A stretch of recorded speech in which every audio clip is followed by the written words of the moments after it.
All right, welcome back to the Harman Kardon PM665 project. This is part 2, and if you remember in part 1, we pulled out the front board that had the tone control and all that on it, recapped it, repaired all of the bad connections, and replaced a couple of Zener diodes, cleaned all the controls, and now we've just kind of finished cleaning the boards off. They're all together.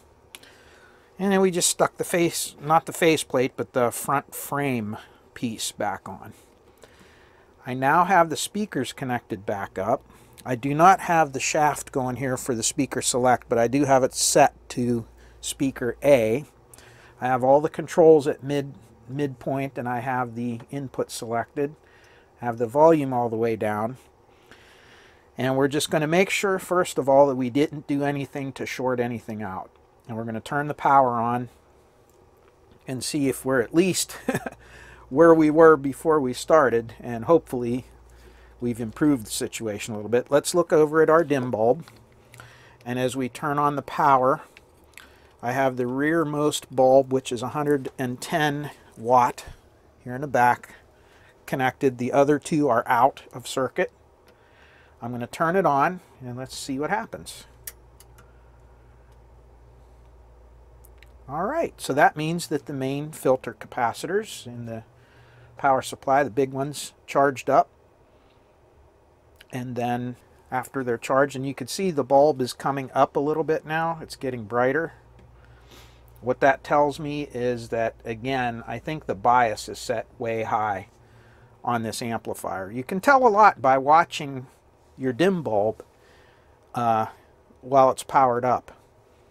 I have the volume all the way down, so and there's nothing on the scope. But you can see that's not super bright, but it is idling a little bit high, and just from looking at it. You'll get to know that when you start using these things like this. All right, what I'm going to do is I'm going to leave this bulb in, and I'm not going to change any more of the current limiting. I'm going to go over to our oscilloscope,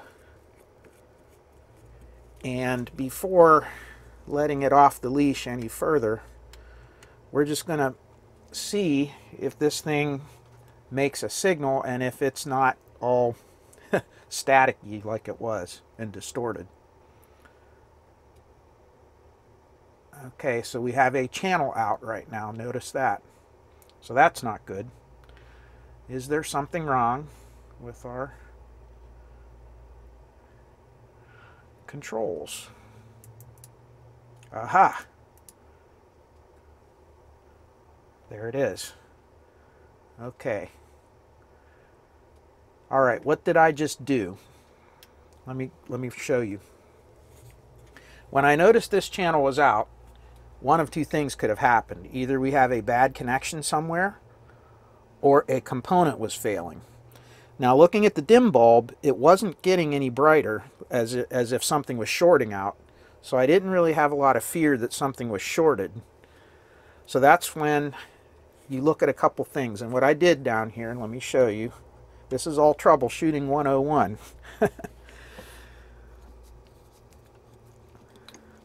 So we have bass, treble, balance. These are your selections for the tape monitor. This is your mode selection, your input selection, I should say. Volume. And then there's this button right here. And I'll show it to you. Pre-out and main in. This is kind of a strange design on this amplifier. If you remember a lot of the other units we work on, like the Pioneer, they have a set of jumpers in the back that you can separate the preamp section from the amplifier section of this. And on this one, instead of having a set of physical jumpers, you actually can push this button, and this button is what actually connects the preamp to the main amplifier. So if this button gets noisy or dirty, which I cleaned all these buttons, obviously not good enough. And you can see that's again, I was warning in the first video that these switches are very flaky. They do fail. It's just something that happens with these. But I first started by rotating the balance knob. I then kind of jiggled these and nothing changed. Then when I went like this, turned it on and off a couple times, all of a sudden the signal popped back on. So that's how we very quickly figured out that this was the cause of the problem. So we need to clean this switch a little bit better. Now this is working right now, so before we do that, we're going to now see if we can get a little more power through this and just see if the amplifier is working. I'm going to switch in one more bulb, so I'll show you that over here.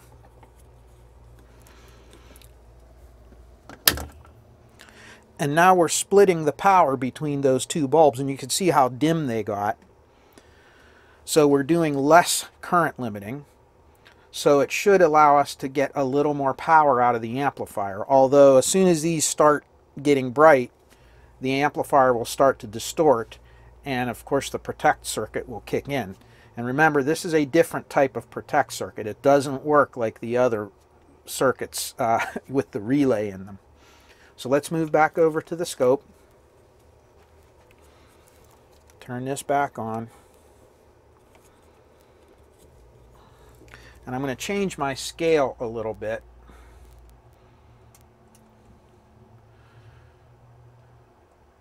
To 2 volts per division, which would be 20 volts per division.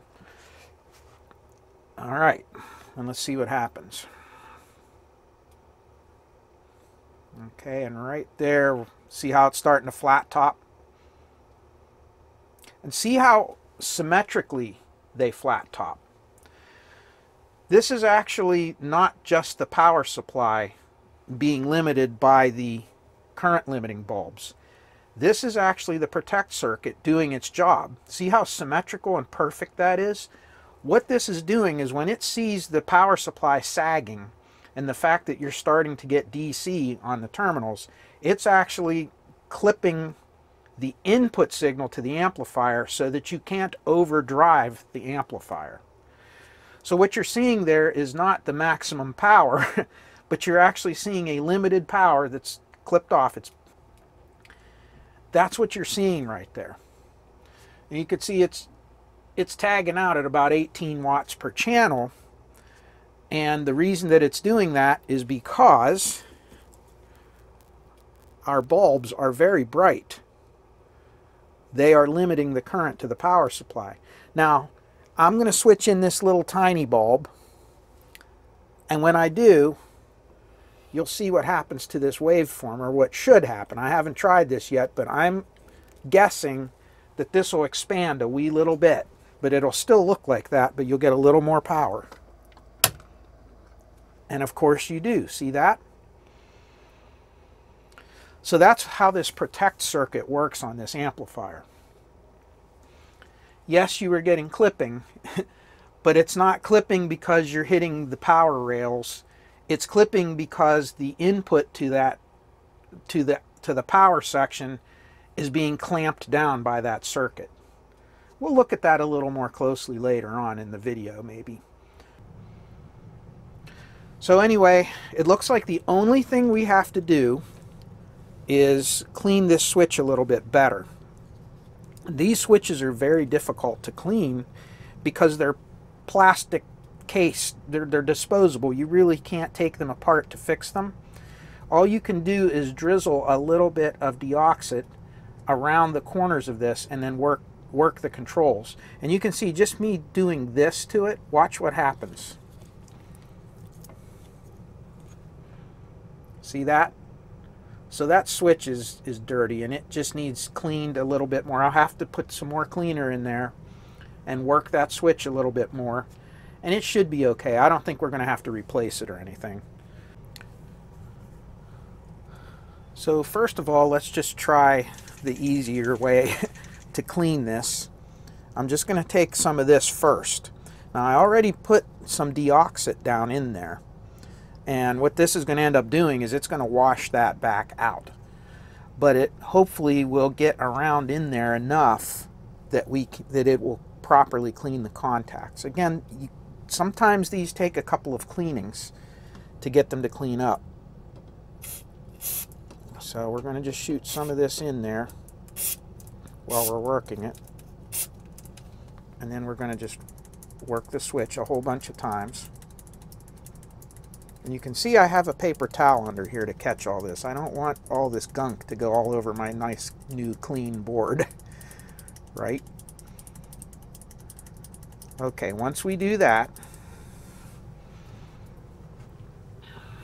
we want to make sure that it's cleaned before we do anything else. So I'm going to turn the amp back on, like that.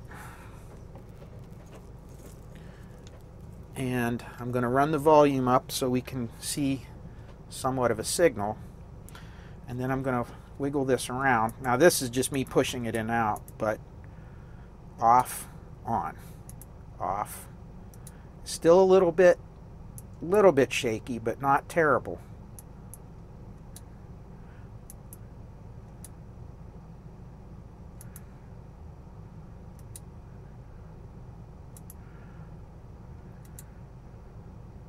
Okay, so it still needs clean. See that? It's out right now. And watch, if I wiggle it, it comes in. So we have to clean it some more.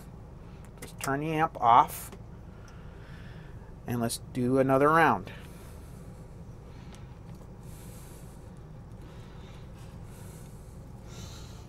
If this bores you, skip on ahead. But I'll just I know if I don't leave this in the video, I'll get yelled at. It's hard to get into these switches.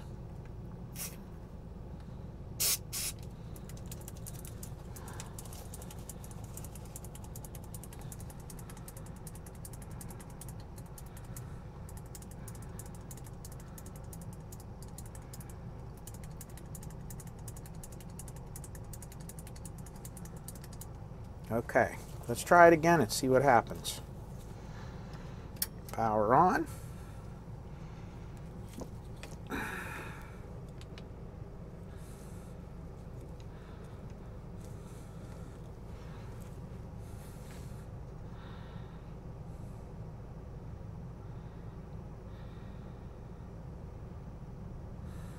Okay.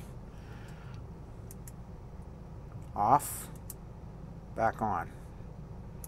Off. Back on. That may have done it that time. I'm going to do this several more times and make sure that it stays like this. If it does, I'll come back and then we'll put a little bit of deoxit in there. Now that the switch is properly cleaned, we're going to take some deoxit D5 and work it down into the switch.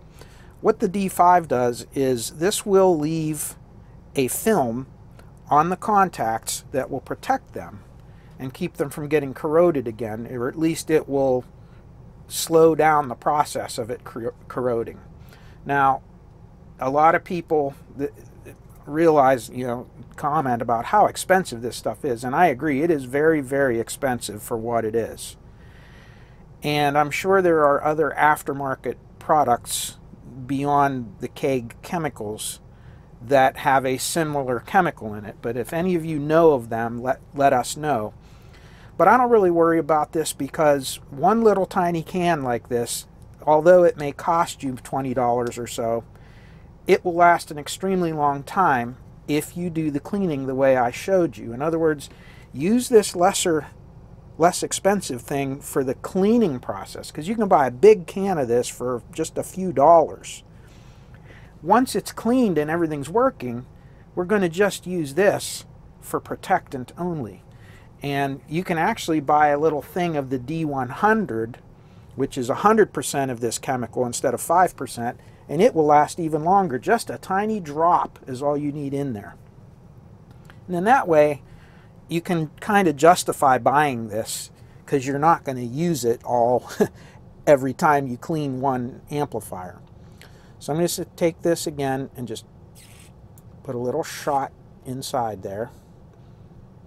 And really, you're better off if you turn the amp up, on its face to allow gravity to let this drain down in there. But this will get it up in there. We're just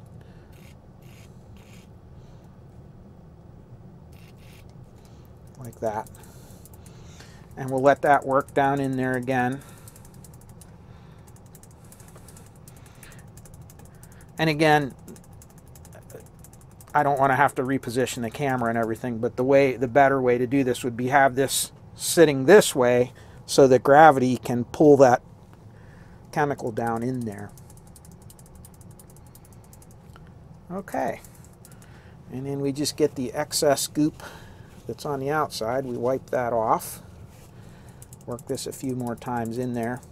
And that'll kind of leach down in there and protect those contacts. Once we're done, we're going to check one more time to make sure that the amplifier is still working as it should.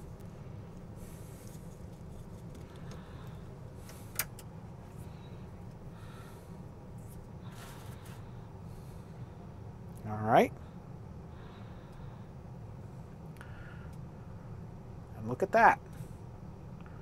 Perfect. And of course, I still have the current limiting in there. And you see how it'll go above a certain amount and then you'll see it compress down. Watch. Not only is that the bulb's heating up a little bit, but it is also that protect circuit doing its thing. This is very similar to the way that Macintosh MC2100 worked. If you recall the Sentinel circuit, they called it. This is a similar concept. It's a different circuit, but it's the same concept of what they're doing. All right, I think we're done with this portion and we can move on to the power supply and power amplifier sections of this amplifier. Now to get to the amplifier board, which is here, we have to remove the input and phono stage, which is this board. And it's kind of like a module that comes out in one piece, although there are a lot of wires holding it in. Back here in the back, you have some screws that I've already removed that screw into the plastic housing of these inputs, and that loosens this part. Then we have to take these screws out of the top. You can see I have one out already. And we leave these ones in. I'll show you why in a minute. Take the ground strap off, and this module should come out. So let's see if it does. I'll take these screws out and then I'll come right back. Okay, with these screws all out, we should be able to slide this back and it should come right out. And it does. Now you can see there are wires that are going to hold this, some of which we can remove and some of them we cannot. But we have to get this ground lead off of here. And you can see it is soldered in there, so we're going to take it off. And we're just going to get a couple wires out of the way so we can kind of drop this module down so we can get to this and work on it. Now when I see things like this, it's a good time to take a lot of pictures of things so you know how they came apart, so you'll know how they go back together. And you'll see that these connectors are soldered on one end, these ribbon cables, and then they're in these little retainer clips on the other end. So for instance, over here you have this one, and this one, and they all have these little clamps on the top. And what you do is you can take a tiny little screwdriver and they pop open. Now, before I open this one up, I want to make really sure that I know where everything goes. So I have some of these little paint pens, and what I'll do is I'll mark them. This is the red wire. So the red wire goes on this terminal right here, and we know that the ground is in the middle on these, because this is the output. This is the audio output from this section. And now that I know where these go, I'll know how they go back in. Same thing with this, the white lead, which is pin 1. I'm going to mark it, and then I'm going to mark this side as pin 1. so we remember where it goes. And yeah, I'm being messy. I don't care. Same thing here. I'll mark this one, and I'll mark this one. So we know the orientation. These go back together.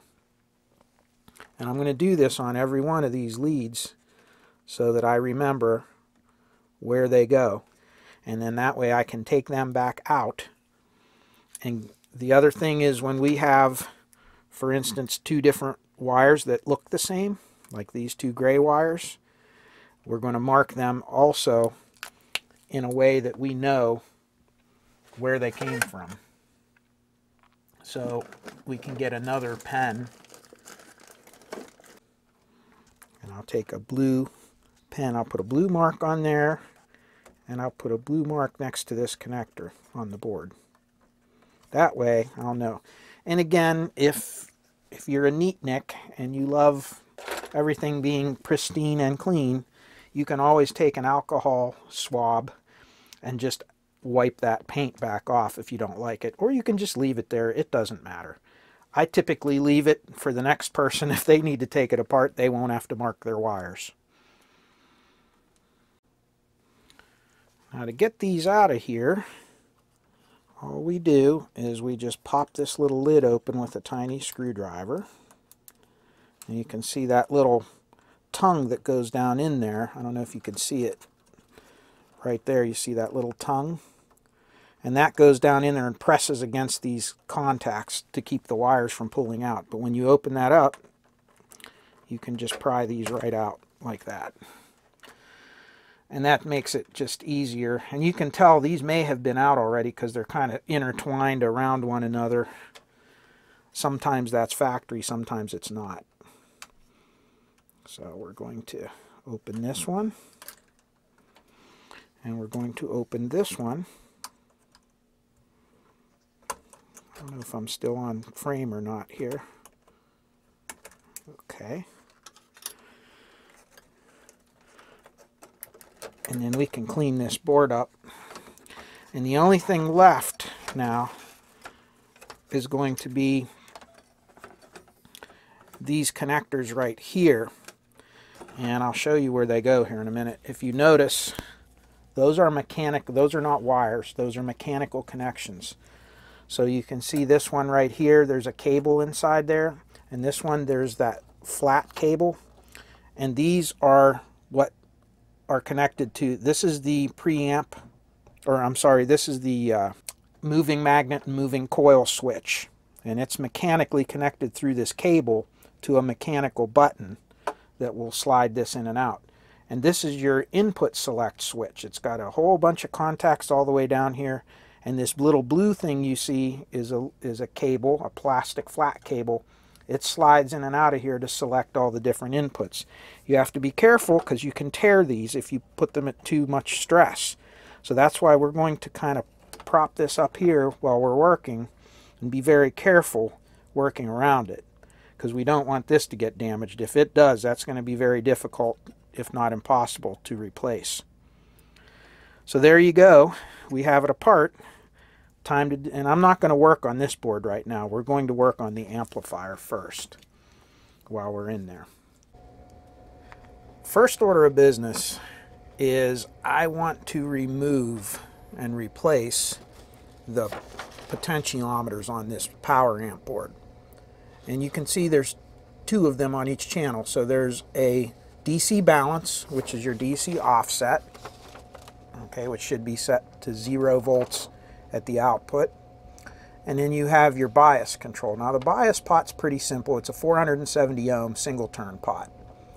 And I'm going to replace it with a 500 ohm 10 turn pot, so we'll have plenty of adjustment in there. This one's a little bit different.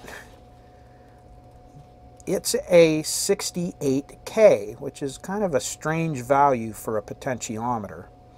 And I can tell you right now, I do not have a 68K pot, nor do I think there going to be a trimmer pot available that'll fit.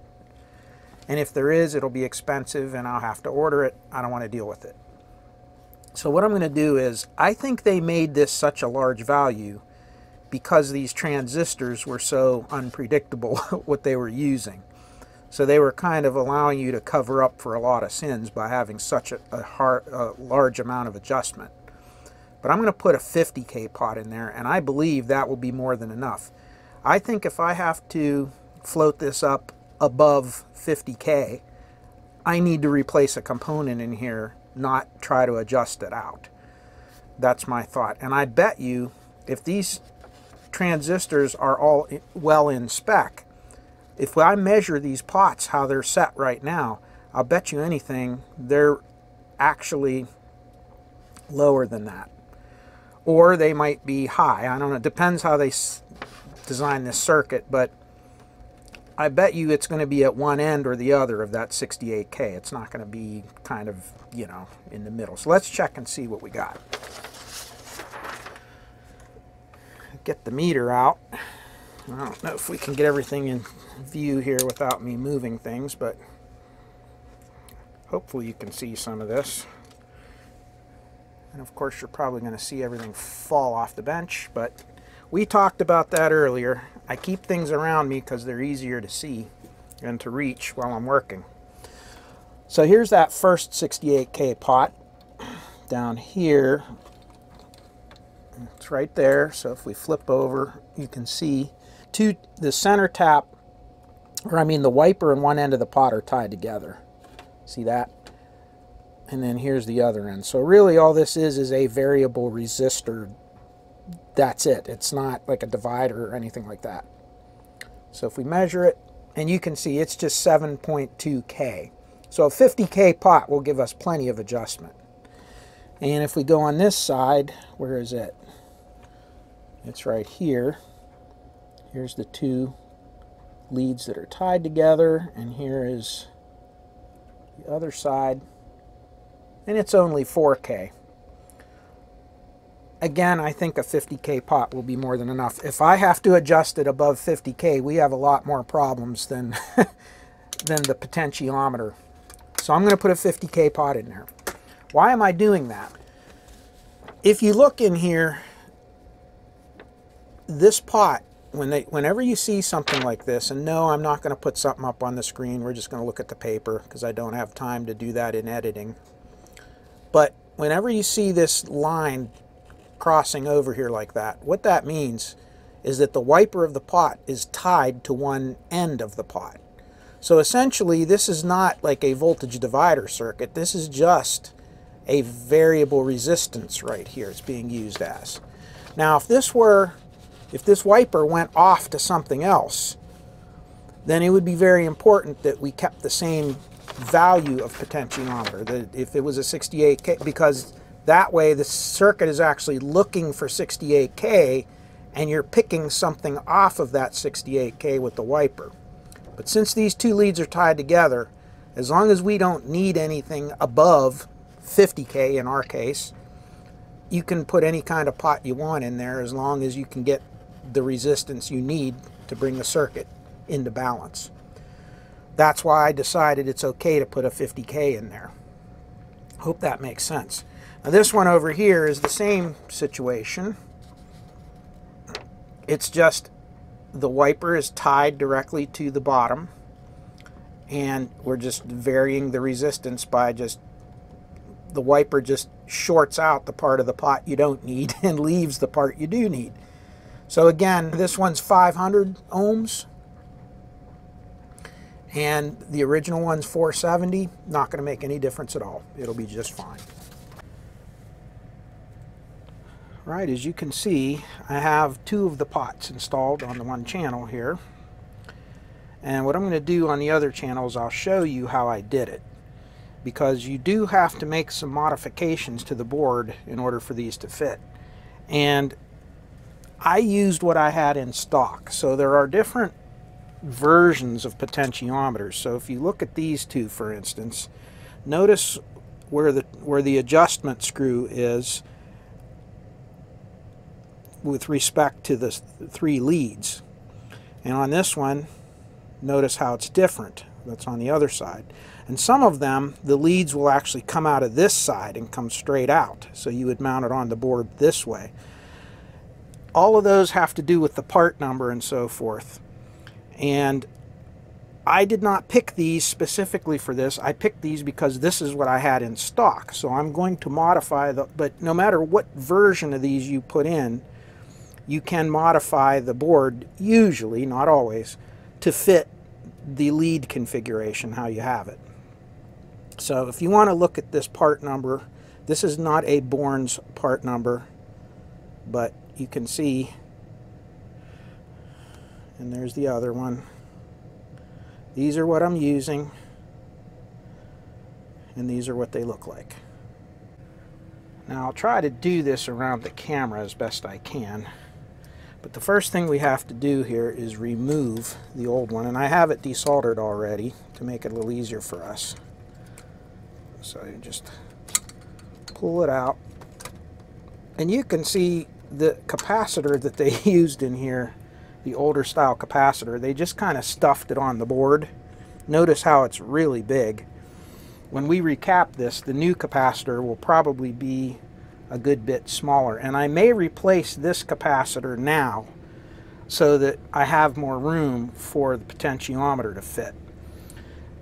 It was a little different layout on this side of the board. You can see we had more space, but over here it's really tight, so I may replace that. Let's do that real quick.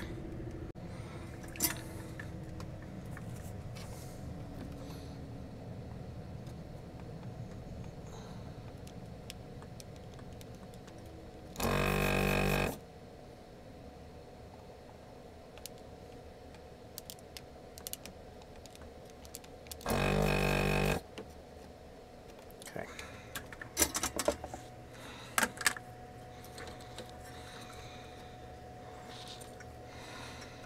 Reach it around here. Okay, and the negative is facing down, so we have to remember that. And it looks like it is a 330 microfarad at 25 volts. So let's see if we can find another one of those. There you go. You can see how much smaller the new ones are. So that should give us more space.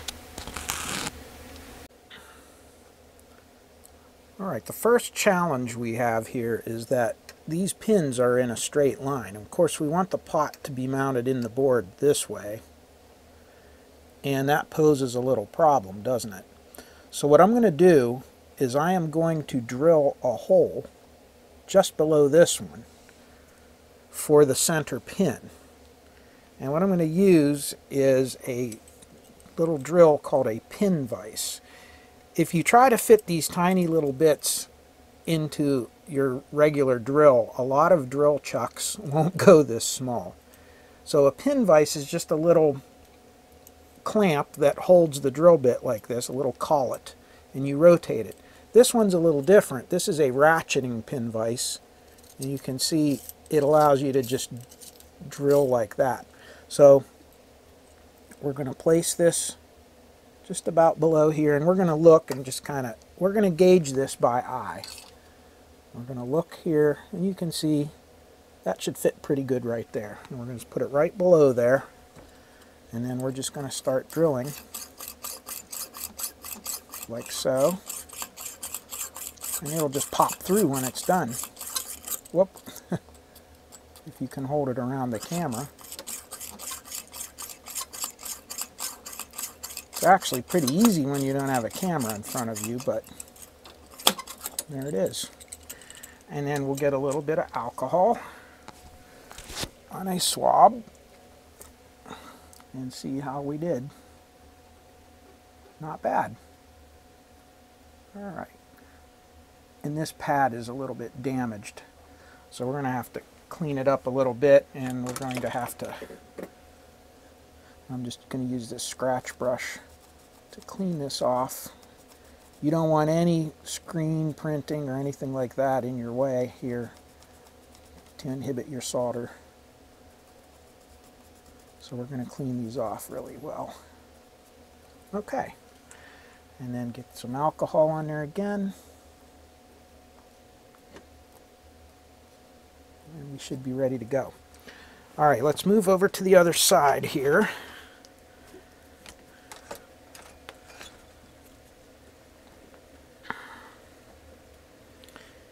and the bottom pin is a little bit off center from the other. So what we're going to do, I'll do this on camera. It's going to be awkward because I'm trying to look through the camera and do this, but I'm going to bend this one down just a little bit, and then I'm going to fold it over like this, and that's just going to kind of offset that pin for us so that we can get it in there. And now let's see if we can get it to fit down in here, and I'll try to keep everything on the camera as I'm doing this, but it's really awkward. So there's that one, that one, that one. There it goes. Right down in. You see there? Now we'll come over to this side. And I hope you can see it, because I really can't move the camera and let go of this. And I'm just going to fold these pins up. Just going to use a little flat screwdriver blade to fold this up and hopefully not scratch the heck out of my board like I just did. And this one's going to go up here, and this one's going to go down here, just like so. And let me reposition the camera now so you can see it. Okay, you see I have them bent down there. It's not the neatest on earth, but it will be a good strong connection when we're done. Like that. If I can see what I'm doing. All right. There's that. And then we'll just cover this one over. And there you go. And you can see it wasn't sticking very well up here, but that part up there is where the pad was damaged. So the copper is worn away there. But that's a good solid joint, and that's not going to go anywhere. That's how you do that. Now the other one's going to be a little different, because if you remember, it has the pins coming out of the bottom instead of out of the side. See that? So this one is going to be mounted on the board like this, with the pins folded down at 90 degrees. So again, we're going to go by eye. And since those pins go across this time, we're going to put our drill right here in between. And I'm going to try to get it as close to that joint as possible. And this is a little bit difficult around the camera, but we'll see how well we can do.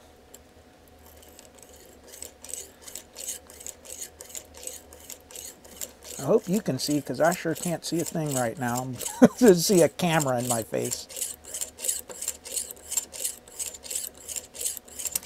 That's it. All right, let's get our alcohol and clean off and see how we did. There we go. Perfect. Then we're going to take and just scrape some of this solder mask off. Again, we're going to do it around the camera.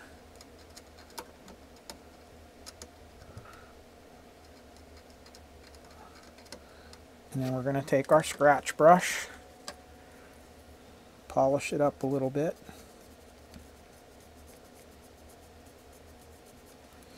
And then take our alcohol once again and just go clean it up. And we should be ready. I've bent the pins to a 90-degree angle, and I'm just going to mount this in this way, and I'll show you here in a second. Now if I zoom you in just a little bit, and hopefully you can see, we have this resistor right here, and it's right in the proximity of where that pot is. So what I'm going to do is the same thing I did on the other side. I'm going to take that resistor and remove it, and I'm going to move it to the other side of the board. The other thing I'm noticing now that we're looking, look at this lead right here, right there. See where it is? I don't know if you can see it, because that resistor, that transistors in the way, but take a look right there. Yep, look at that corrosion, how bad it is. So this capacitor has leaked. That's another clue we're going to have. So it's a good thing we're going to be recapping this thing.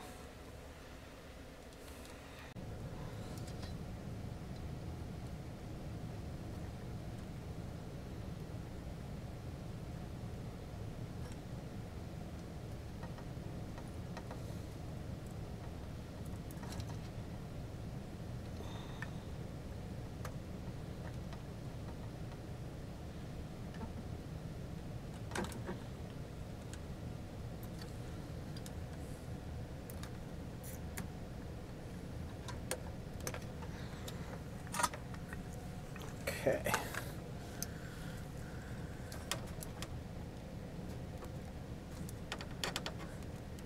Now the last one, when I took it out, it went flinging out of the pliers and flew across the room. And I mean across the room, gone. I don't know where it is. So I had to replace it. But here it is. Here's the original, what it looks like. It's a 15 ohm resistor. And I had some of these metal film. And just for the sake of making it look nice, it doesn't have to be. This is a perfectly good resistor, but I'll put this one in to match the other side. You can see the other side right there where I put it. So we'll pop that in, and then we're ready to mount up our potentiometer. Let's clean this off because there's some crud on there.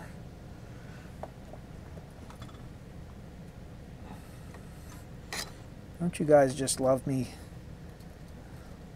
soldering crap and moving the light in your face and all this other stuff? What fun. So I'm going to put that in there. Somebody made the comment that my hands are shaky sometimes. Yep, they are. When you're working around a camera and when you drink too many cups of coffee, I'm guilty of that. Sometimes you get shaky. But I can assure the commenter that I do not have Parkinson's. My mother-in-law unfortunately does. It's a horrible disease. And you really can't diagnose that disease just by seeing somebody's hands shake.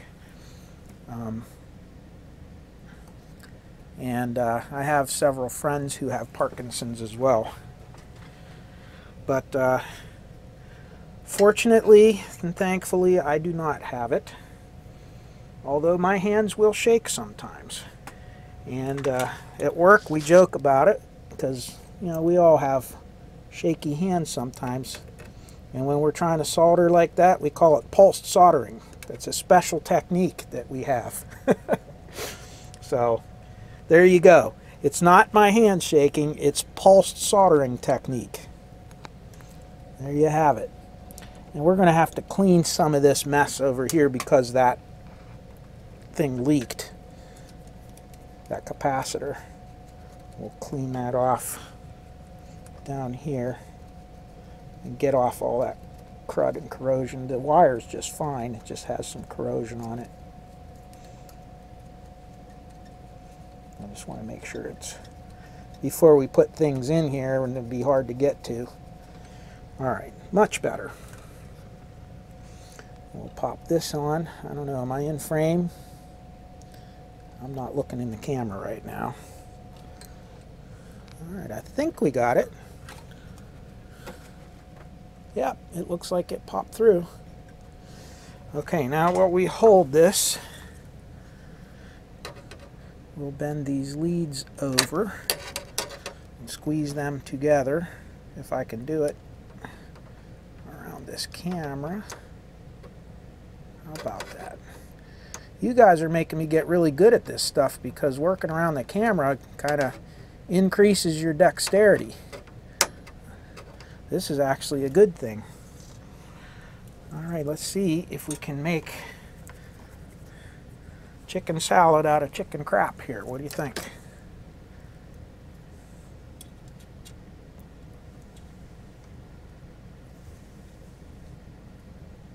How's that? 1 and 2. And then we'll cover this one over, if I can get the garbage off the tip. There we go. Nice.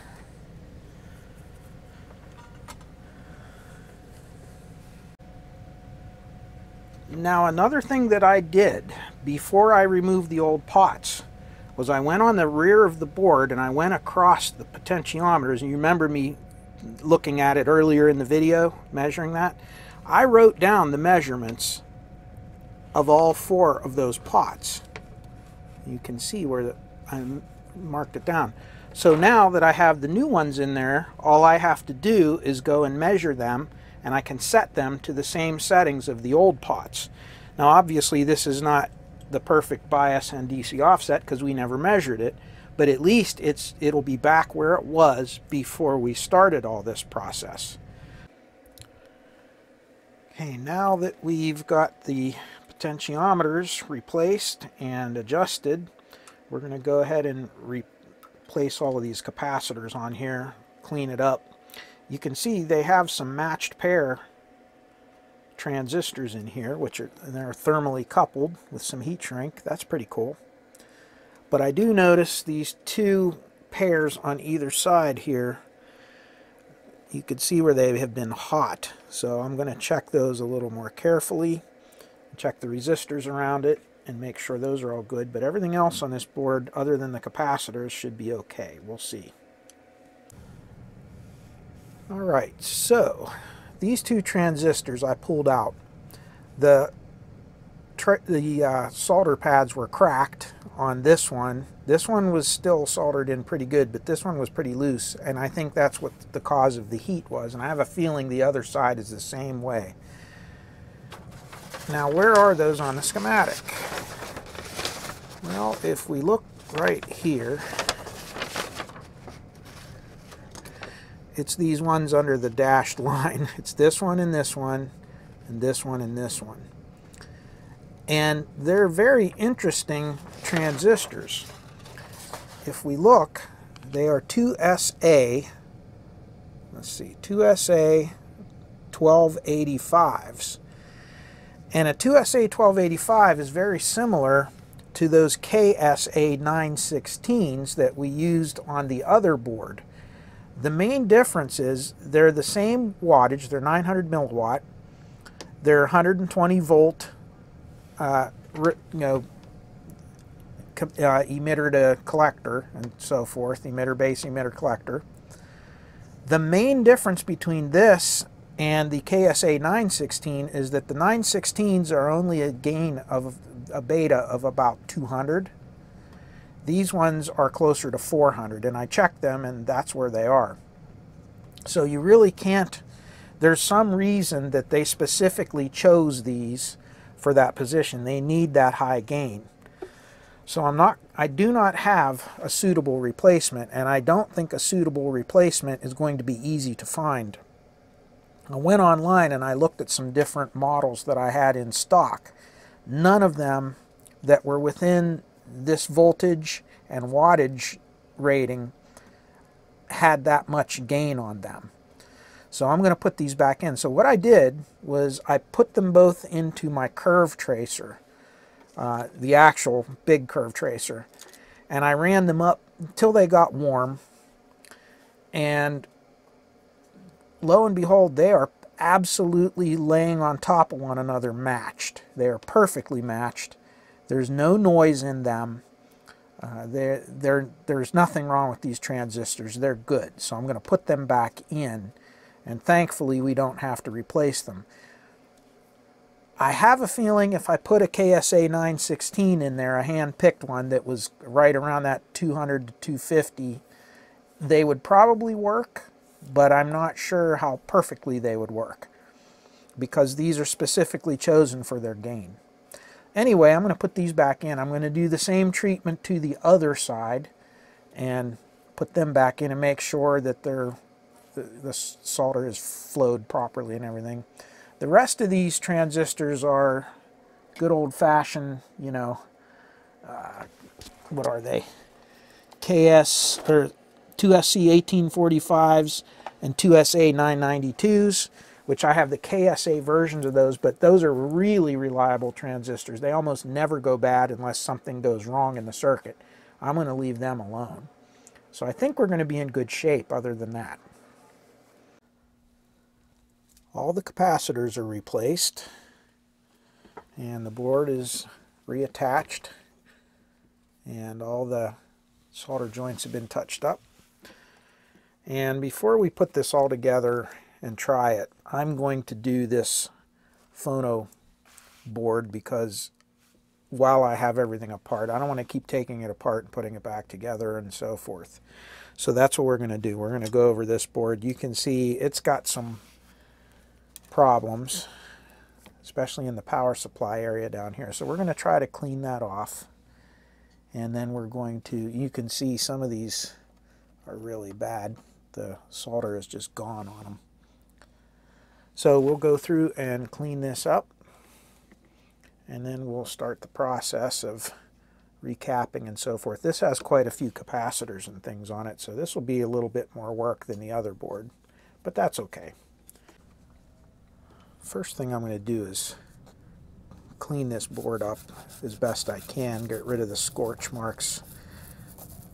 The board is going to be discolored from all the heat, but at least if we can get as much of this crud off here as we can, get a little better idea of what's going on. You can see some of this flux on here. We'll try to get that off, and like I said before, we could use flux remover on this, but that stuff's pretty volatile, and if it gets on the other side of the board, it can damage some of the printing and so forth. So I'd rather just do it this way and then let it dry. The flux really doesn't hurt anything on these. So we'll get that cleaned up, and then we can reflow all that. We'll check and see if there's any components on this side that need replaced before we go in there. And you can see over here, we'll check those resistors before we reflow them and see how they are. Kind of an awkward angle here, but hopefully you can see it. So first we have a 22 ohm, and that's 22, and another 22. All right, and this one looks to be a 27 ohm. Yep, you can see how every one of these is loose in here. They're not soldered in. This looks to be another 27, but this might be one of those fusible resistors. And it's 27. And then this side is the same. So 27. And this should be 27. If I can get on it. Yep. 22. And 22. So those are good. Just very, very loose and desoldered. So I'm going to get in there with my alcohol brush. I'm going to try to clean this up a little bit. And we'll see if we can, again, get rid of some of these scorch marks and some of this mess in here. I mean, technically, we could take all these off the board and try to clean them. And they're so bad, maybe I will on this one, I'm not sure. I think I'm going to take these off to clean them. All right, get this all, you can see how these are just not even on there. They're such a mess. And no, I'm not going to use the desoldering gun because I don't want to get too much heat around there. This is actually a little bit more gentle, I think. There we go. Okay, we'll take those ones out. And then we'll clean it.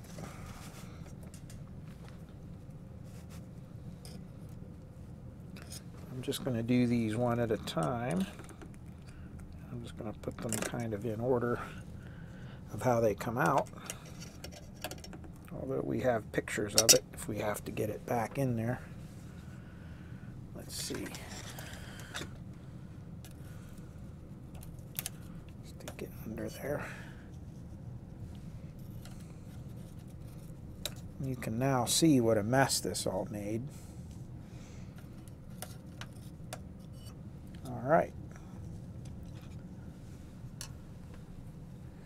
And then see if we can get in there and get a little more cleaning here. Yeah, that's helping a little bit.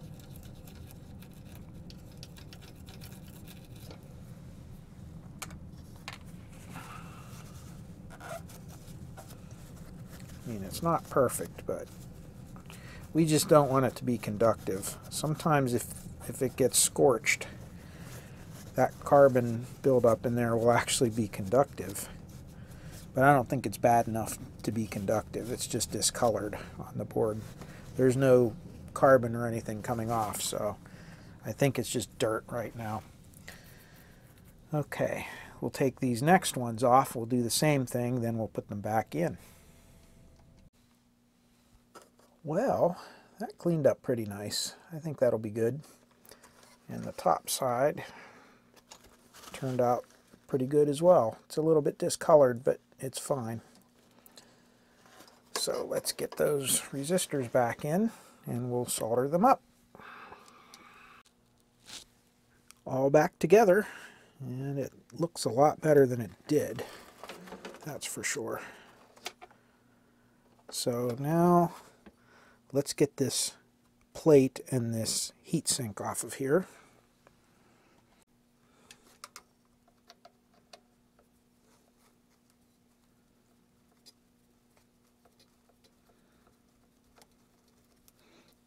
You guys like seeing this?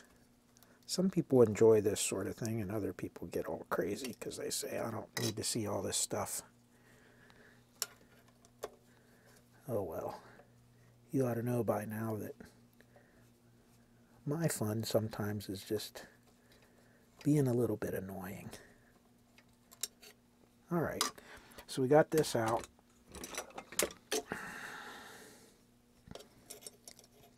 Boy, those transistors are just not even soldered in there at all. Okay, so what I'm going to do is I'm going to take this whole heat sink out by removing these two screws off the board. And hopefully everything will come out of the way. Let's see. And we got to save those mica pads, and we'll clean it all up. And we should be good to go.